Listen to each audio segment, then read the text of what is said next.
So, Tamadas Thakur. Manasiksha means the teachings of the mind, but actually this particular song is generally known as Nitai Padakamala. Okay.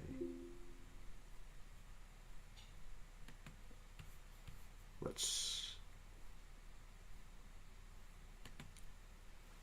go.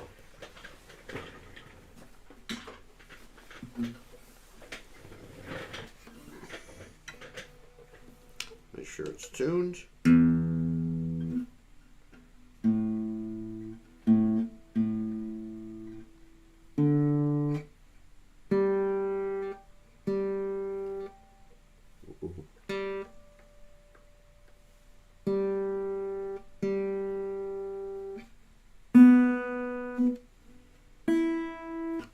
Okay.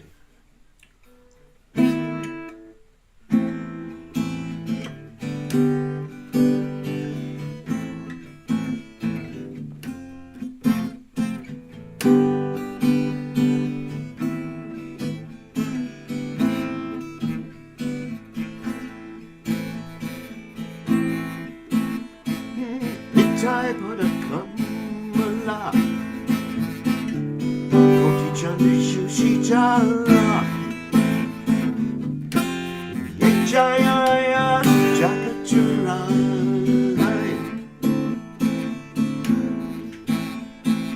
Nitai Padakamala Koti Chandi Shushitara Yajaya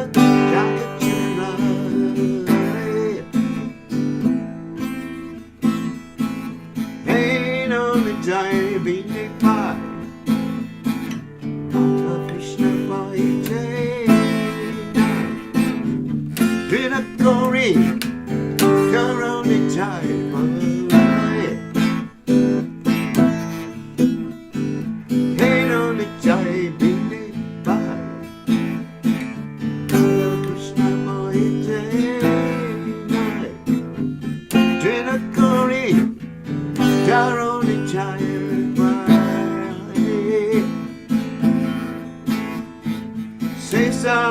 Samananakia Vita Janma Gelata Say Pashobaro Durajara Say Samananakia Vita Janma Gelata Say Pashobaro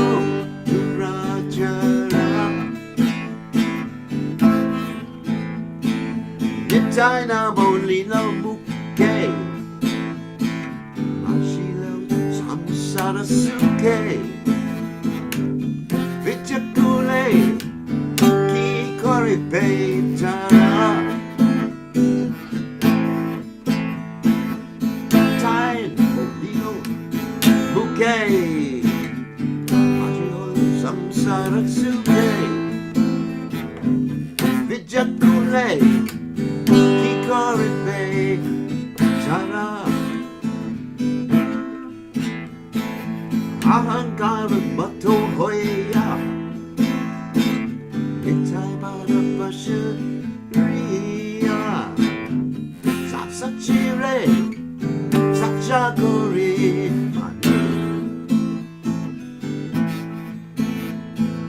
Ahankara Mata Hoya Nitai Bada Pasha Ria Asachire Satchakori Mane Nitai Kuruna Hoibe Rajirana Krishna Hoibe Daro Nitai Charana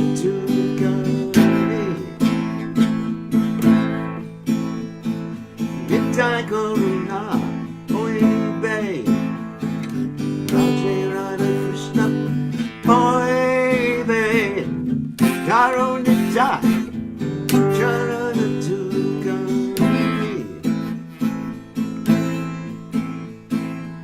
Nityaya Jnana Satya Tarasilaka Nitya Nityaya Pada Sataguru Asya Nityaya Jnana Satya Tarasilaka Nitya Nityaya Pada Sataguru Asya Narodama Bodhu Nitai More Parasuki Rakuranga Charanera Asya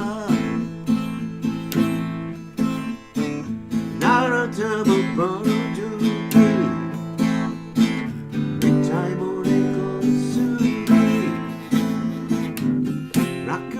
God, Charanila Asha Nitai Panakamala Koti Janushushi Tara Yechaya Jagatula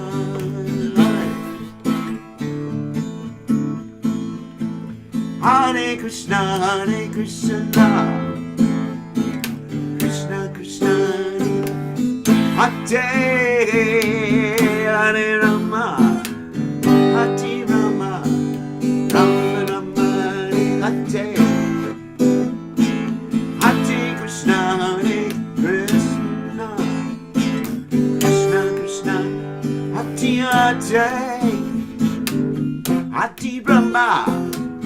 Hare Rama Rama Rama Hare Hare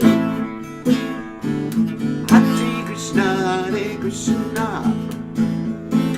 Krishna Krishna Hare Hare Rama Hare Rama Rama Rama Hare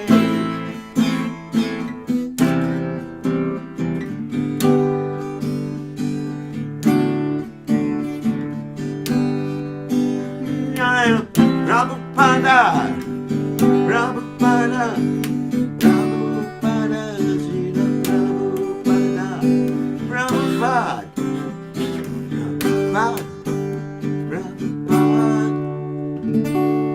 Prabhupada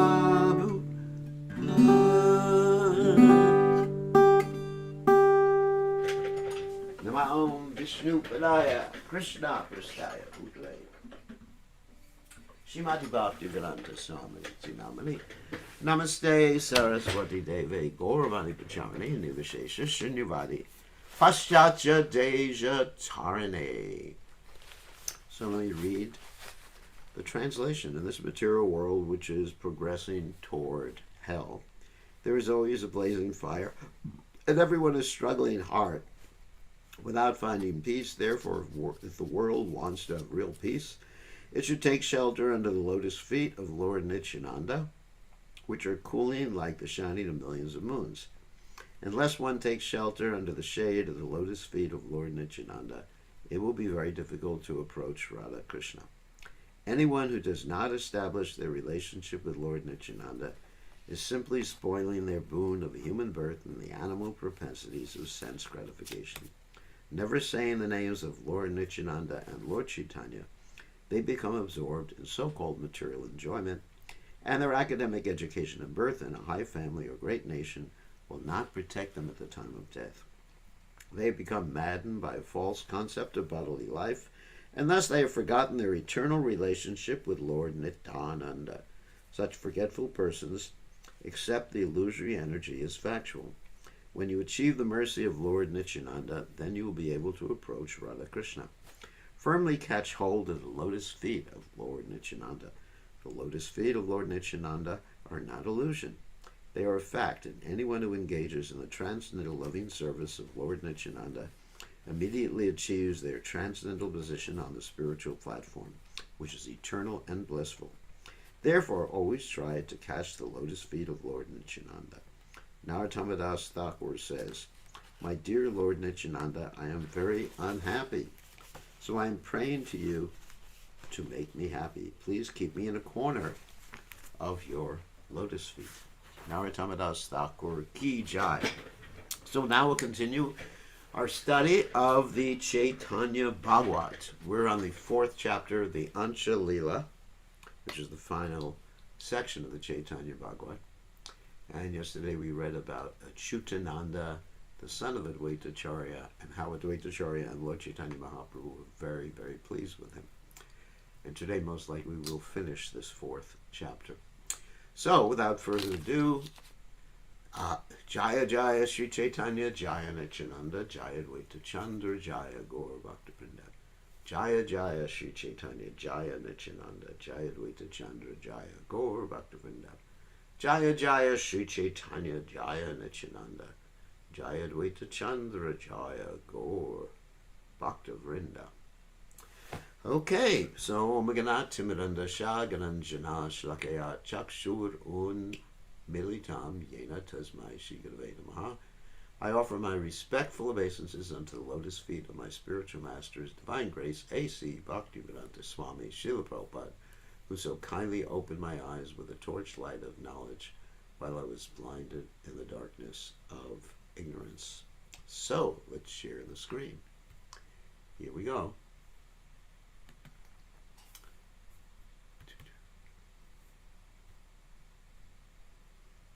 And we move this window around. Okay. We're starting with text 280 in chapter 4 of the Antya Lila. Checks one thing. Okay. Very good. So, Lord Chaitanya has now come back to Shantipur, and Lord Chaitanya, being in Shantipur, is received by Advaitacharya, and all the Vaishnavas are very, very happy. They're rushing from Navadvip to see Lord Chaitanya Mahaprabhu, and they inform Mother Sachi that Lord Chaitanya is there. Mother Sachi was experiencing great ecstasy. She basically went in a palanquin carried by the devotees to Shantipur, and she got the opportunity, or is getting the opportunity, to cook for Lord Chaitanya Mahaprabhu. So let's start. To her full satisfaction, Mother Sachi cooked each vegetable in 10 to 20 different ways. Variety is the mother of invention. After cooking numerous preparations, she took them to the dining room. She put the rice and the vegetables on the plates and then placed tulsi manjaris on top. Mahaprabhu then came with his associates to eat. When the Lord saw the arrangement of rice and vegetable preparations, he offered his full obeisances. The Lord said, "What to speak of eating this rice? One is freed from material bondage just by seeing it." I am unable to describe such cooking. Even by smelling this rice, one develops devotion to Krishna. I think Krishna and his associates have personally tasted this rice. After speaking these words, Lord Gauranga circumambulated the rice and sat down to eat. On the order of the Lord, all of his associates sat down on all sides to watch the Lord eat. As the Lord of Vaikuntha began eating, the fortunate Mother Sachi watched to the full satisfaction of her eyes. The Lord relished each vegetable preparation with great satisfaction, yet all the preparations, the shak preparations, were most glorious, for the Lord repeatedly ate them. Shak, of course, is spinach. Someone's saying it's not loud enough. I have to focus this microphone. All right. I'll make it a little louder. Okay. Audio settings.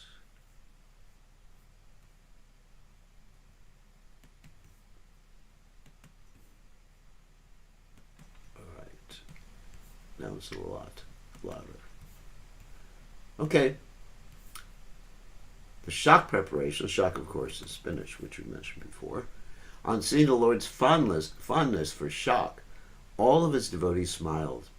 The Lord smiled and glorified the shak preparations as he ate. The Lord said, "This shak is known as achyuta. By eating this, one develops attachment for Krishna." So, that's interesting, achyuta shak. By eating patala, vastuka, and kala shaks, one enjoys the Vaishnava's association birth after birth. By eating salincha and hilincha shak, one remains free from disease and attains the devotional service of Krishna. Wow. The Lord's hair stood on end as he narrated in this way the glories of the various shaks while eating varieties of spinach. And I guess Krishna must be cursing me because I'm not allowed to eat spinach. Anyway, next life. Only the thousand-headed Ananta knows the happiness that the Lord enjoyed while eating that day. The original Lord Ananta, who supports the universe, constantly glorifies these pastimes with his thousands of tongues.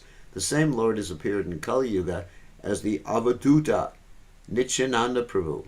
On his order, I am writing only a summary of these pastimes. Just look at the volume. Let's make sure it's, yeah, it's the right thing. The sages headed by Vedavyas elaborately describe these glorious pastimes. If a living entity hears or reads about these glorious pastimes, he is freed from the bondage of ignorance. After finishing his pastime of eating, Mahaprabhu washed his hands and sat down. As soon as the Lord washed his hands, the devotees began to plunder his remnants.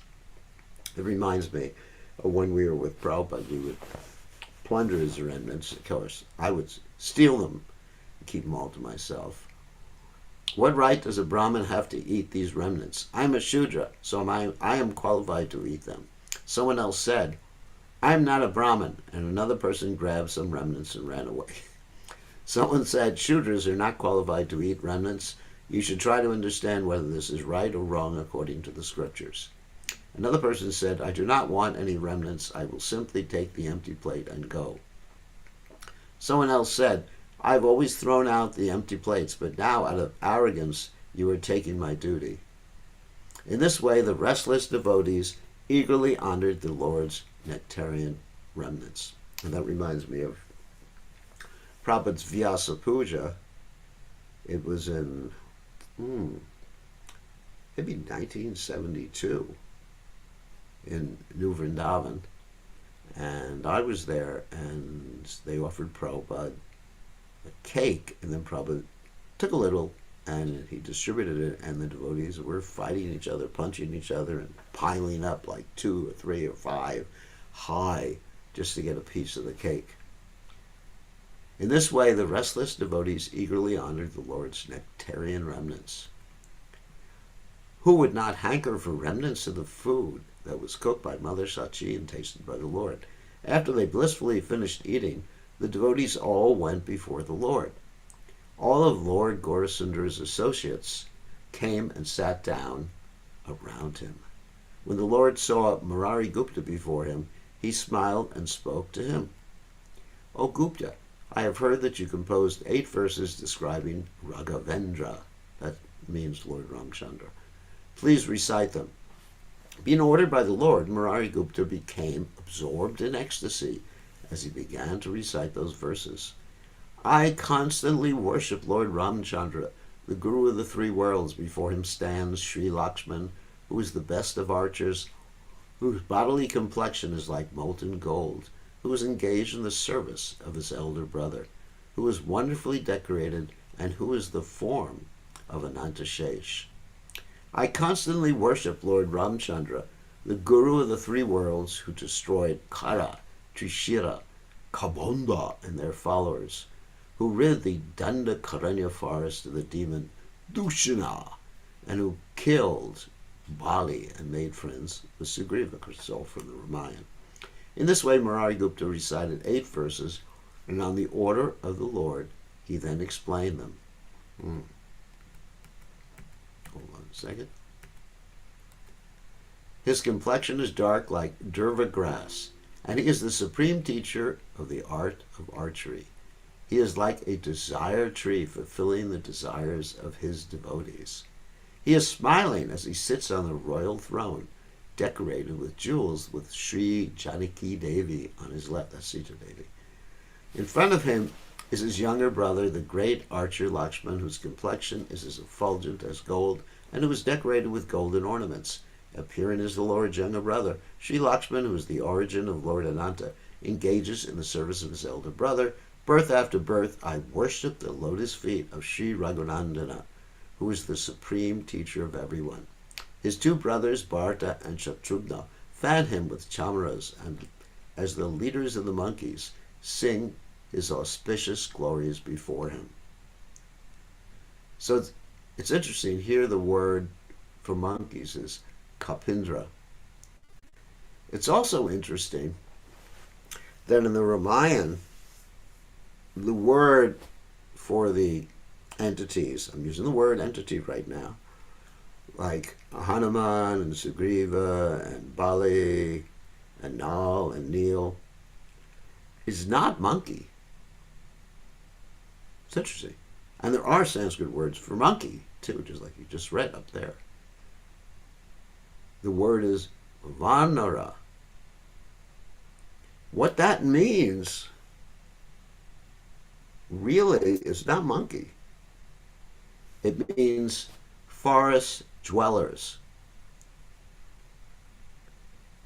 You know, some people say it's, you know, like aborigines or primitive men or a different species of human beings.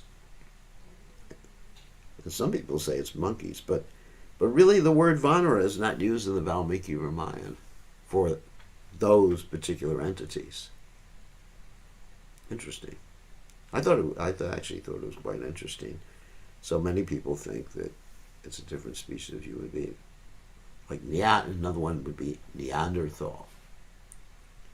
Anyway, whatever it was, they were called Vanaras, not monkeys. And it could have been monkeys, because monkeys can also be called forest dwellers. But generally you would use the term for monkeys. Anyway, a little interesting side note for you all. All right. May I birth after birth sing the glories of that Lord who made friends with the Chandala Guha. Guha was one of the, Chandala. He was also a forest dweller, but he wasn't a monkey or a Vanara. He was one of the tribes people that lived on the outskirts of the Ayodhya province. And he was a great friend of Lord Ramchandra. In fact, he went to school, Gurukula, with Lord Ramchandra, Lakshman, Bharat, and Shatrugna. And he helped Lord Ramchandra cross the river. And anyway, he was a great, great devotee. Lord Ramchandra embraced him even though he was a Chandala. He was the king of the Chandalas. He left his kingdom on the order of his guru. He then wandered in the forest to perform some pleasing work for the demigods. That's Lord Ramchandra right now. The Lord killed Bali and entrusted the kingdom to Sugriva. Out of compassion, he made friends with Sugriva. Of course, Sugriva. Anyway, we're not going to tell the whole Ramayana, which I could right now. I worship the lotus feet of the master of the three worlds who delivered Ahalya. Ahalya, of course, was cursed by her husband Gautama Rishi because Indra had come down, assumed Gautama Rishi's form, and had a relationship with Ahalya. And Ahalya, the Acharyas say that she actually knew it wasn't her husband. You know, she had some realization. So she had some guilt there. And so Gautama Rishi, he cursed her to become two versions. In the Valmiki Ramayana, it mentions he cursed her to become disincarnate. In other versions of the Ramayana, it says he cursed her to become a stone. So, of course, the Valmiki Ramayana is the actual bona fide Ramayana. So disincarnate means she floated around like a ghost. And when Lord when Lord Ramchandra later came to the ashram there, and he caused her to be delivered, and she assumed her actual form as a very beautiful lady, and she went to join her husband. at that point, who hopefully after several millions or thousands of years forgave her. Anyway, spirit's willing, but the flesh is weak, as they say. With the help of Lakshmana and the monkeys, the Lord effortlessly created a bridge over the insurmountable ocean. I worship the lotus feet of that Lord who killed Ravana and his family members, who even Indra could not defeat. By his mercy, the religious-minded Vibhishan became the king of Lanka, even though he did not want to. Vibhishan, of course, was the brother of Ravana, who assisted Lord Ramchandra in conquering over Ravana. I worship the lotus feet of Raghavendra, whose glories are faithfully heard by even the Yavanas.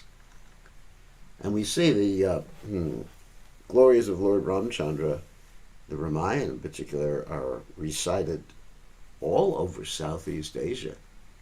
And even there's some remnants, or sometimes they find some remnants or discussion of the Ramayana in places like Russia or Eastern Europe. He always carried a bow and arrows to annihilate the miscreants, and he enthusiastically maintained his subjects as if they were his sons. They're called Praja. By his mercy, all the inhabitants of Ayodhya went to Vaikuntha in their same bodies. So at the end of the pastimes of Lord Ramchandra, he told the residents of Ayodhya to enter into the Sarayu River. And if they would enter into the Sarayu River, and I guess drown themselves, they would actually ascend to the spiritual world in the spiritual planet of Ayodhya and serve Lord Ramchandra eternally. And that's what they did. Maheshwara forgets his clothes while absorbed in the mellows of his name, and Lakshmi constantly engages in the service of his lotus feet. So Lord Shiva is a devotee of Lord Ramchandra. He's always chanting Ram, Ram, Ram. That's why Durga, who was Lord Shiva's wife, had to be initiated into the chanting of Hare Krishna by Haridas Thakur, because her husband, at that point at least, wasn't chanting Hare Krishna. I worship the lotus feet of Raghavendra, the master of all who the Vedas glorify as the supreme Brahman and the Lord of the universe. In this way, Murari Gupta explained the 8 verses that he had composed describing the nectarian glories of Ram. After hearing his prayers, Shri Gaurasundara was pleased and placed his lotus feet on Murari's head. Listen, Gupta, by my mercy you will be the servant of Ram without disturbance, birth after birth. If a person takes shelter of you for even a moment, he will certainly attain the lotus feet of Rama. When everyone heard the benediction Lord Caitanya gave to Murari Gupta, they all exclaimed, Jai, Jai.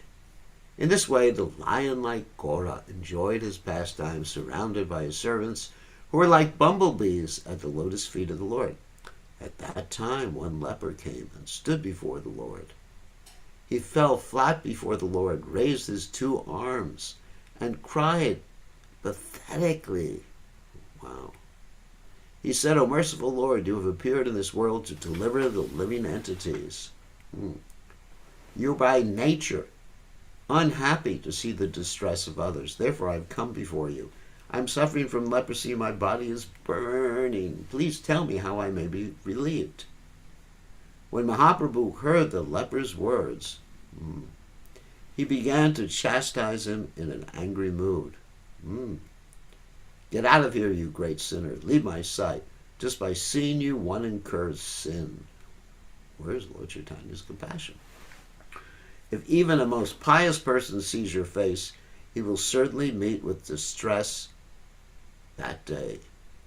So I think this must be the leper, the person who became a leper, Gopal Chapala, who offended Srivas Thakur. You are the most sinful, wretched blasphemer of Vaishnavas. There is so much or much more misery awaiting you. O wicked-minded one, you are unable to tolerate this burning pain, so how you will tolerate the suffering in Kumbhipaka? Kumbhipaka is like the hell of Yamaraj, where you're immersed in fire. It's like the traditional Christian hell, fire and brimstone. The entire world is purified by chanting the name of a Vaishnava. Personalities headed by Brahma glorify the characteristics of such Vaishnavas. There is nothing superior to the worship of the Vaishnavas, for by worshipping such Vaishnavas one attains the inconceivable Lord Krishna. In the Srimad Bhagavatam, Krishna declares that a Vaishnava is more dear to him than Shesha, Lakshmi, Brahma, Shiva, and his own body. O Uddhava, neither my son Brahma, nor my form is Shankara, nor my brother Sankarshan, nor my wife Lakshmi is as dear to me as you or a devotee. What's more, even my own self is not as dear. Therefore, anyone who blasphemes such a Vaishnava suffers miseries in birth, life, and death. The education, high birth, and austerities of a sinful, wretched person who blasphemes Vaishnavas are all useless. Krishna does not accept the worship of a sinful person who blasphemes Vaishnavas. When a Vaishnava dances, the earth becomes glorious, and his glance counteracts sins in the 10 directions. When a Vaishnava raises his arms and dances, the inauspiciousness in the heavenly planets is totally vanquished. Srivas Pandit is such an exalted devotee, yet you are so sinful that you blasphemed him. Of course, this is Gopal Chapala, like I mentioned before. And I thought that this particular pastime took place in Kulia, anyway, according to the Caitanya Charitamrita. Therefore, this burning pain of leprosy is nothing compared to the punishment that you will receive later from Yamaraj. You are not fit to be seen by me, and I am unable to deliver you. When that leper heard the Lord's reply, he took straw between his teeth and spoke with great humility. I did not know anything. Out of madness, I ruined myself by blaspheming a Vaishnava. Therefore, I have received appropriate punishment. O Lord, now think about my welfare. It is the natural duty of a saintly person to deliver the distressed. Saintly persons display mercy even on the offenders. Therefore, I take shelter of you. If you neglect me, who will deliver me? You know the proper atonement for everyone, and you are the Father of all. Please, therefore, tell me, what is my atonement? I have already received suitable punishment for blaspheming a Vaishnava. The Lord said, leprosy is insignificant compared to the other punishments for a person who blasphemes a Vaishnava. Oh my God. You have received only a temporary punishment. There's more to come, for you are fit to be punished by Yamaraj.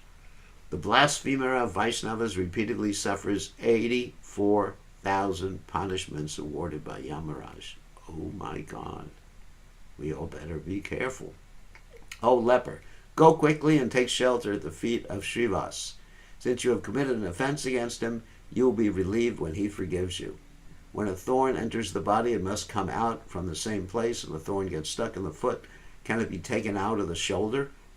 I have told you the means for your deliverance. If Srivas Pandit forgives you, you will be relieved of your suffering. His intelligence is most pure. If you approach him, he will easily forgive your offense and deliver you. After hearing the Lord's truthful statements, the devotees all chanted, Jai, Jai. After hearing the Lord's instructions, the leper offered obeisances and immediately left. Thereafter, that leper received the mercy of Srivas Pandit. He was thus delivered from his suffering as his offenses were destroyed. The Lord of Vaikuntha thus personally explained the havoc that is created by blaspheming a Vaishnava. If anyone still blasphemes a Vaishnava, he will be punished by the Supreme Lord, Sri Caitanya. So the message is that Lord Chaitanya won't forgive the blasphemer of a Vaishnava, but one has to go to that Vaishnava. I mean, that's very similar to the story of Ambarish Maharaj being offended by Durvasa Muni, who tried to kill him. And Chakra, the Sudarshan Chakra, was chasing after Durvasa Muni. It was going to kill him. And even Durvasa Muni went to Lord Vishnu. Lord Vishnu said, there's nothing I can do about this. You have to go back to Maharaj Ambarish. So he went back to Maharaj Ambarish. He was forgiven, and they became good friends, and the Chakra let him go. The quarrels between Vaishnavas that one sees are not to be taken seriously, for they are pastimes in relationship to Krishna. Although Satyavam and Rukmini abuse each other and appear as opponents, they have a common spiritual goal. Similarly, there are no differences between one Vaishnava and another. Differences are created by Lord Caitanya for his pastimes. Therefore, if one takes the side of one Vaishnava and blasphemes another, he is doomed. If one serves the Supreme Lord with one hand and gives him distress with the other hand, then how can he be benefited? One who understands that all persons are limbs of Krishna's body is a most sober person. One who regards Krishna and the Vaishnavas as non-different while serving the lotus feet of Krishna is delivered from material existence. One who chants or hears these auspicious topics never commits offenses to the Vaishnavas. Very important. In this way, Sri Gaurasundar enjoyed transcendental happiness as he resided in the house of Advaita at Shantipur.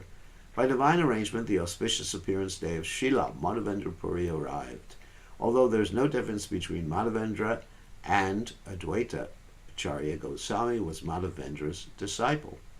So Advaita Acharya was the disciple of Madhavendra Puri. It is a certain fact that Sri Gaurasundara constantly resided in the body of Sri Madhavendra Puri. Madhavendra Puri's devotional service to Vishnu is indescribable. By Krishna's mercy, he was always fully empowered. Now hear attentively the auspicious narration of how Advaita became his disciple. Very interesting. Before the advent of Lord Caitanya, the entire world was devoid of devotional service to Vishnu. Yet by the mercy of Lord Caitanya, even at that time, Madhavendra always floated in an ocean of ecstatic love. Because Lord Caitanya would say, whenever he met someone ecstatic, he would say, you must have some connection with Madhavendra Puri. Because Madhavendra Puri is the one who introduced that ecstatic love by the mercy of Lord Chaitanya Mahaprabhu. His body was always decorated with hair standing on end, tears, shivering, roaring, thundering, laughing, becoming stunned, and perspiration. He was always so absorbed in meditation on Govinda that he did not know what he was doing. Even while walking on the road, he would dance in ecstasy and chant the name of Hari. Sometimes he would lose consciousness in ecstasy for 6 to 9 hours. Sometimes, while absorbed in feelings of separation, he would shed tears like streams of the Ganges. Such topics are certainly wonderful. Sometimes he would laugh loudly, and sometimes, in the mellows of ecstatic love, he would forget to dress. In this way, Madhavendra enjoyed the happiness of Krishna consciousness, yet he was most unhappy to see that the world was devoid of devotional service. He would daily think about people's welfare. His desire was that Krishna would advent, that means appear. No one knew anything about the festivals related to Krishna, or the all-night chanting of Krishna's names and glories. The only religious principle and pious activity that people knew was to sing the glories of Mangala Chandi, that's an expansion of Durga, throughout the night. The only deities they knew were Shashti Vishakhri, the goddess of snakes. Whew. They worshipped these deities with great pride. Sounds like the Shaktas. Some people worship the demons with wine and meat for the purpose of increasing their wealth and family. Sounds like the Americans. Everyone was happy to hear the glories of the yogis, the best of the sense enjoyers, and the best of the rulers. Sounds like the news on the internet. Only the most pious persons would recite the names of Pundarikaksha, means lotus-eyed one, and Govinda at the time of taking bath. By the influence of Vishnu's illusory energy, people did not know who was a Vaishnava, what was Sankirtan, or what was dancing and crying for Krishna. The entire world was entangled in the mode of ignorance. Sri Madhavendra Puri became distressed on seeing the condition of the people. He did not find anyone fit to converse with. When he tried to speak with the sannyasi would claim to be Narayan. Because of this unhappy situation, he would not speak with sannyasis. He could not, because these are all impersonalists, Mayavadi sannyasis. He could not find any place where devotional service to Krishna was discussed. Even those renowned as jnanis, speculators, yogis, ascetics, and sannyasis never spoke about the glories of service to the Lord. All the teachers simply taught dry argumentation. Yatarka. They did not accept that Krishna has a form. On seeing and hearing such things, Sri Madhavendra Puri became unhappy. He considered going to reside in the forest. Why am I looking for a Vaishnava among ordinary people? In this world, I have not even heard the word Vaishnava. Therefore, I should leave these people and go to the forest. so that I do not have to see them. The forest is a better place to live because I do not have to speak with non-devotees there. While he was unhappily contemplated in this way by the will of the Supreme Lord, he met Advaita. Advaitacharya was greatly unhappy to see the entire world devoid of devotional service to Vishnu. Still, by the mercy of Krishna, the lion-like Advaita always preached the devotional service of Vishnu with firm determination. He constantly taught Bhagavad Gita and Srimad Bhagavatam. He taught that devotional service was the purport of these two literatures. At that time, Madhavendra Mahashaya arrived at the house of Advaita. As soon as Advaita saw the signs of a Vaishnava in Madhavendra, Advaita offered him obeisances. And Madhavendra Puri embraced Advaita and soaked his body with tears of ecstatic love. They both became so absorbed in discussing topics of Krishna consciousness between themselves that they forgot about their bodies. The ecstatic love of Madhava Puri is beyond description. He would lose consciousness upon seeing a cloud, because the cloud's the same. Rain cloud, new rain cloud, is the same color as Krishna. As soon as he heard the name of Krishna, he would roar loudly. In one moment, thousands of transformations of ecstatic love for Krishna would manifest in his body. Advaita Mahashaya was most pleased to see the manifestation of devotional service to Vishnu in Madhavendra Puri. Advaita then took instruction from him. This is how Madhavendra and Advaita met. Since then, Advaita joyfully celebrated Madhavendra Puri's appearance day every year. By divine arrangement, that auspicious day arrived, and Advaita happily began to make arrangements for the occasion. Shri Gaurasundar and his associates all felt great happiness on that auspicious day. In other words, Advaitacharya was considered etiquette-wise as the spiritual master of Lord Chaitanya Mahaprabhu. Because basically, Advaita was the godbrother of Lord Chaitanya Mahaprabhu's spiritual master, Ishwara Puri. There was no end to the arrangements made by Advaitacharya, Advaita Goswami, to celebrate that occasion. Ingredients flowed in from all directions. No one knew who brought them or where they came from. Since everyone had love for Madhavendra Puri, they all accepted appropriate responsibilities. Mother Sachi took the responsibility of cooking, and the wives of the Vaishnavas agreed to help her. Nityananda Prabhu was unlimitedly happy. He took the responsibility of worshipping the Vaishnavas. Someone said, I will grind whatever sandalwood paste is required. Another said, I will make flower garlands. Someone else said, I will bring the water. Another person said, my duty will be to clean the place. Someone said, my responsibility will be to wash the feet of all the Vaishnavas. Someone prepared flags, someone put up the canopy, someone brought the ingredients to the storeroom, and someone distributed them. Some devotees began kirtan, and some danced in ecstasy. Some of the devotees chanted the name of Hari in the kirtan, while some blew conch shells and some rang bells. Some of them engaged in preparing the ingredients for worship, while someone took the role as the head pujari.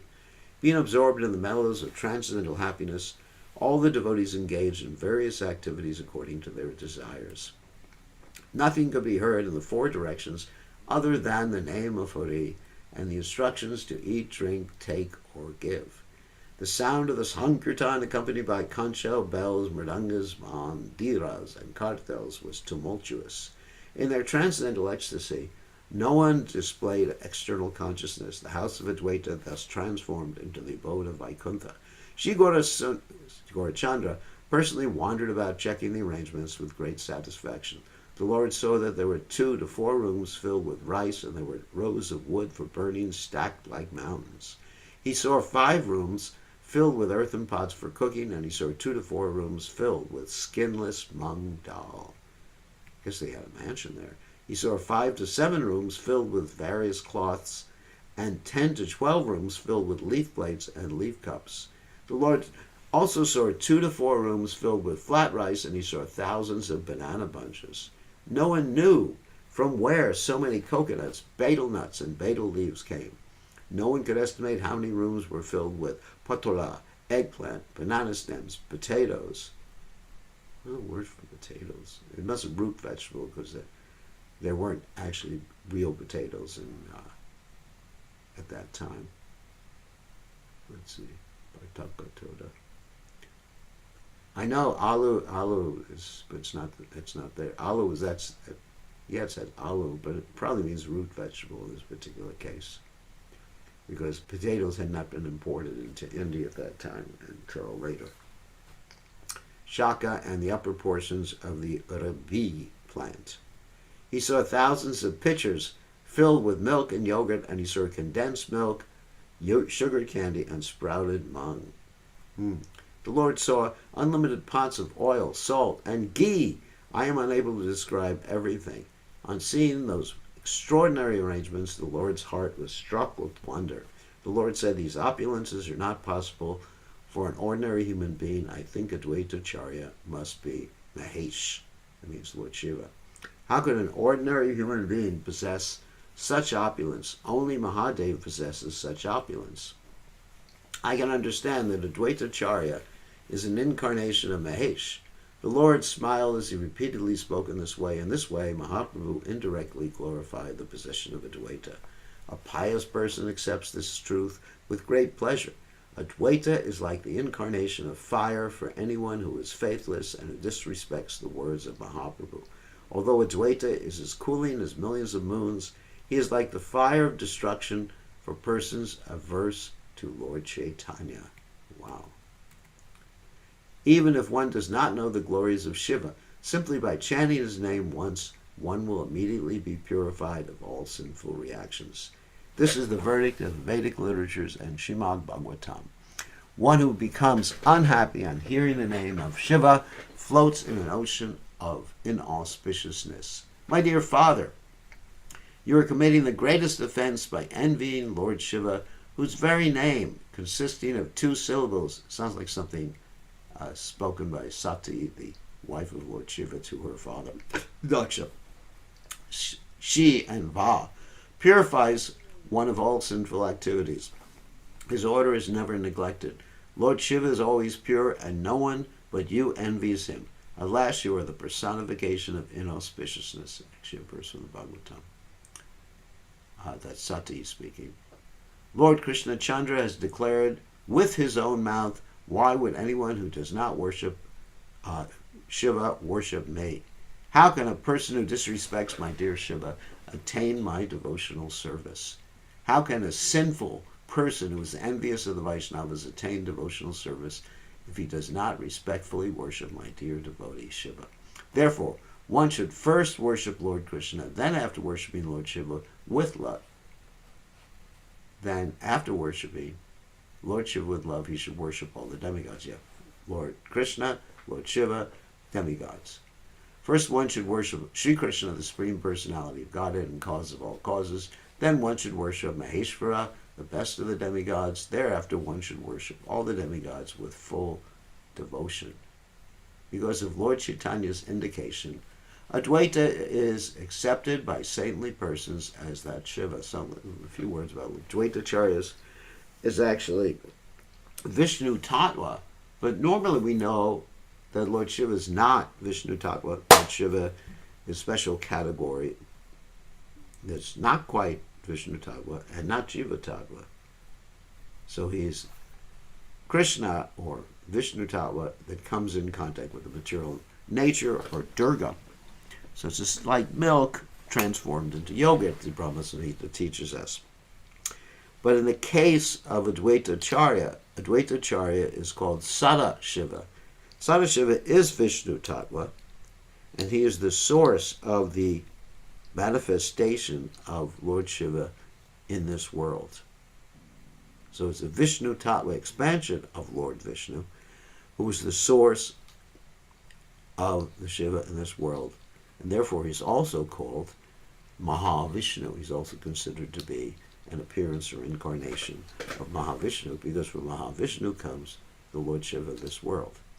Because Lord Shiva in this world is manifest in the glance of the Mahavishnu. The glance of Mahavishnu is called Shambhu in the Rama Samhita. Okay, a little tattva there for you all. And now we will allow you to take questions. I hope everybody's been noting things down so they can ask questions. So if you have a question, you raise your hand in the chat not in the chat window. You raise your hand by pressing the little heart in the reaction thing at the bottom of the screen, and you'll see a little thing where you can click on raise hand, and then I'll call on you. So, question, raise your hand, and I will call on you, and I will be able to see if you're raising your hand. Okay, Mr. Gopal Das again. Please accept my obeisance, Shil Gurudev. All right. Um, Regarding Gopal Chapala, or the leper to whom is referred here Yeah, in the story.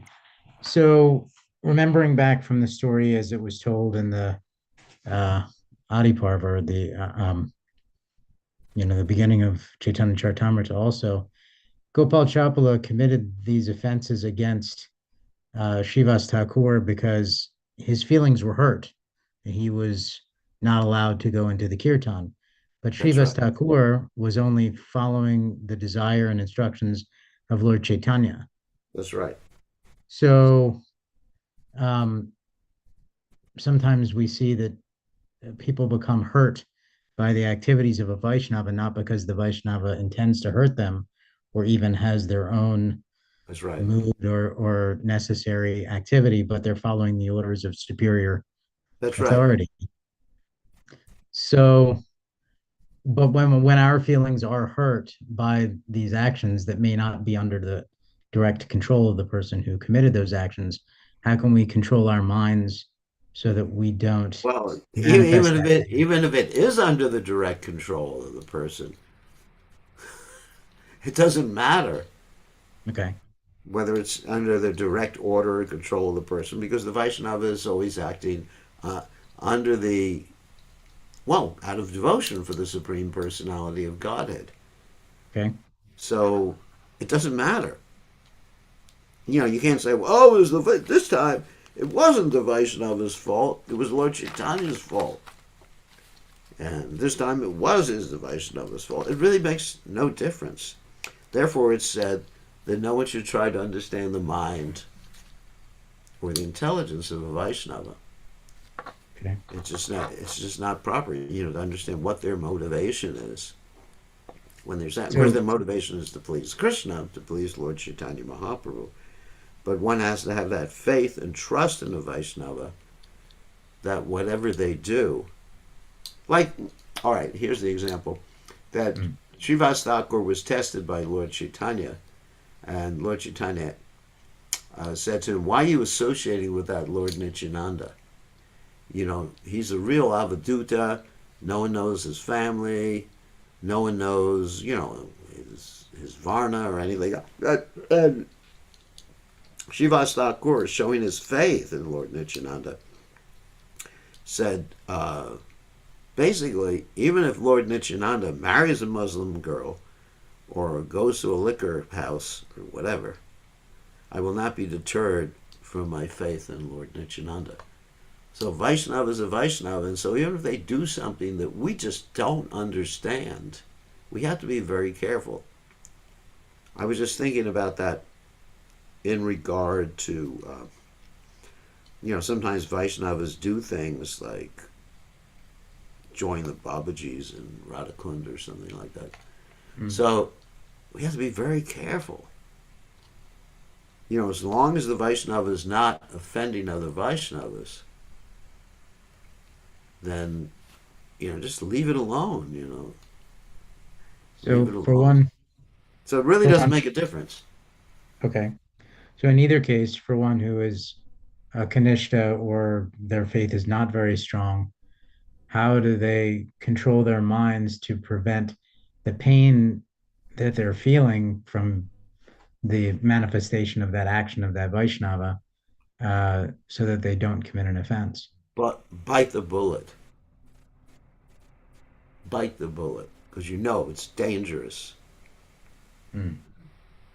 Just like when George Washington, the father of our country, had a bullet in his leg. They just gave him something to bite. I think it was a bullet. That's where it came from. To bite while they were cutting it out of his leg. Mm. It's called biting the bullet. You just tolerate. One has to tolerate the pushing of the mind, body, words, anger, etc. Vacho vegam, manasa, krodha vegam, jiva vegam, udrupashta vegam. Tongue, belly, gentle mind, anger, and words. Just dangerous. Madanvi savadana mate. Thank you, Gurudev. Okay, so all right, so yeah, we don't want anybody here getting leprosy. Wouldn't be a good idea. So, someone else have a question? You can raise your hand, and I will call on you.